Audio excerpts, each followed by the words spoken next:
Rusiya prezidenti Vladimir Putin çətin qərarların qəbulunu mümkün qədər gecikdirməsi ilə tanınır. Xüsusilə sülh prosesi nə qədər uzun çəkərsə, Rusiya qüvvələri bir o qədər cəbhədə irəliləyə və Ukraynanın enerji sistemini dağıda bilər. Bunu Times nəşri yazıb. Nəşrin vurğuladığına görə Rusiya prezidenti təkcə qışın gəlişi və yeni ərazilərin itirilməsi ilə Ukraynalıların mənəviyyatının çökməsini görmək istəmir, həm də ABŞ lideri Donald Trumpı Kiyevin cəhdlərinin ümidsiz olduğuna inandırmağa çalışır. Bundan əlavə Putinin gözündə ABŞ-ı Ukraynaya yardımdan imtina etməyə və bu yardımı dayandırmağa razı salmaq yaxşı nəticə olardı.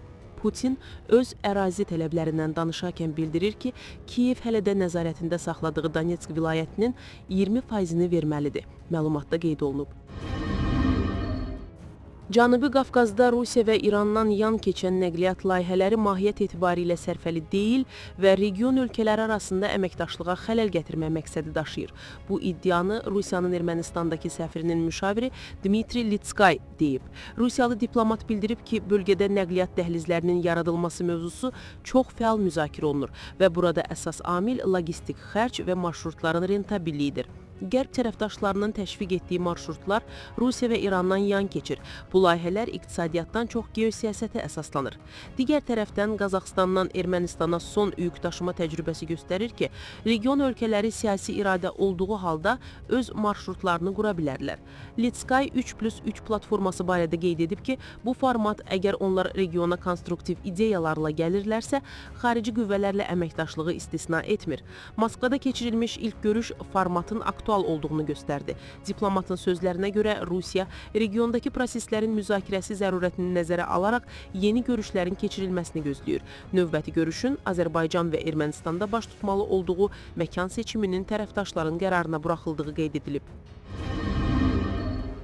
Regional Məsələlər Komitəsinin son iclasında Əmək Məcəlləsinə təklif olunan bir sıra mühüm dəyişikliklər edilib.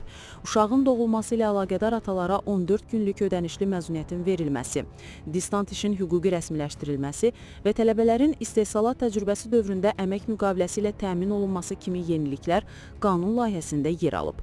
Bununla yanaşı bir müddətdir gündəmdə olan saatlıq minimum əmək haqqına keçid məsələsi isə layihəyə daxil edilməyib. Qeyd edək ki, Azərbaycanda minimum əmək haqqı aylıq nəzərdə tutulub və hazırda bu məbləğ 400 manatdır. Bir müddət əvvəl rəsmi qurumlar saatlıq minimum əmək haqqı ilə bağlı təkliflər hazırlandığını bildirsə də, hazırda Əmək Məcəlləsinə edilən dəyişiklikdə bu məsələ nəzərdə tutulmayıb və saatlıq minimum əmək haqqı barədə planlar təxirə salınıb. İranın 3 adasına iddia edənlər ərazi bütövlüyümüzü müdafiə etmək əzmimizi sınağa çəkməməlidirlər. Bu barədə İran parlamentinin sədri Məhəmməd Baqir Qalibov xəbərdarlıq edib. Qalibov müasir İran tarixində tələbələrin müstəmləkəçi güclərə və diktatorlara qarşı mübarizədə sosial liderlər olduğunu söyləyib. Qalibov İranın Böyük Tomb, Kiçik Tomb və Əbu Musa adaları ilə bağlı son yenidən irəli sürülən iddiaları qətiyyətlə pisləyib. O, tez-tez digər ölkələrin təsiri altında irəli sürülən bu cür əsassız və absurd iddiaların ərazi bütövlüyünə hörmət və mehriban qonşuluq prinsipləri ilə uyğunsuz olduğunu deyib. O, regional qonşulara İran xalqının ərazi bütövlüyünü və İranın ayrılmaz hissəsi adlandırdığı Fars körfəz adalarını müdafiə etmək iradəsini sınamamağı tövsiyə edib. İran həmişə stabiliyə, sülhə və mehriban qonşuluq prinsiplərinə sadiq qalmağa çalışıb və qonşularından da eyni şeyi gözləyir. Etibarlı mənbə kimi xüsusi statusda olan Rauf Arifoğlu deyir ki, Ramiz Mehdiyevin oğlu Teymur Mehdiyev və kürəkəni İlham Əliyev də həbs olunacaq.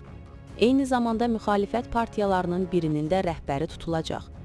Böyük ehtimalla demək olar ki, söhbət İsa Qəmbərdən gedir. Çünki xeyli müddətdir ki, iqtidarın təbliğat kampaniyası AXCP və Müsavatı hədəf alıb və davamlı şəkildə bu partiyaların qapadılmasına çağırışlar edilir.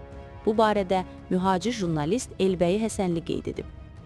Yeni Müsavat media qrupunun təsisçisi və rəhbəri onu da bildirib ki, bəzi deputatlar və Ramiz Mehdiyevə bağlı iş adamları da saxlanılacaq. O bildirib. Fransa prezidenti Emmanuel Macron Çin və Avropa İttifaqı arasındakı ticarət kəsirinə görə Pekini gömrük tarifləri ilə hədələyib. Bu barədə RIA Novosti məlumat yayıb. Məlumata görə Fransa lideri Çinə bildirib ki, Pekin problemin həlli üçün tədbir görməsə, Avropalılar qarşıdakı aylarda sərt addımlar atmağa və ABŞ-ın nümunəsini izləyərək əməkdaşlığı dayandırmağa məcbur olacaqlar. Məsələn, Çin mallarına tarif tətbiq edə bilərik, deyə Fransa prezidenti bildirib. Makron həmçinin bu məsələni Avropa Komissiyasının sədri Ursula von der Leyenlə müzakirə etdiyini deyib. Fransa lideri həmçinin Çinlə ticarət mübahisəsini sülh yolu ilə həllinin mümkünlüyünə inandığını qeyd edib.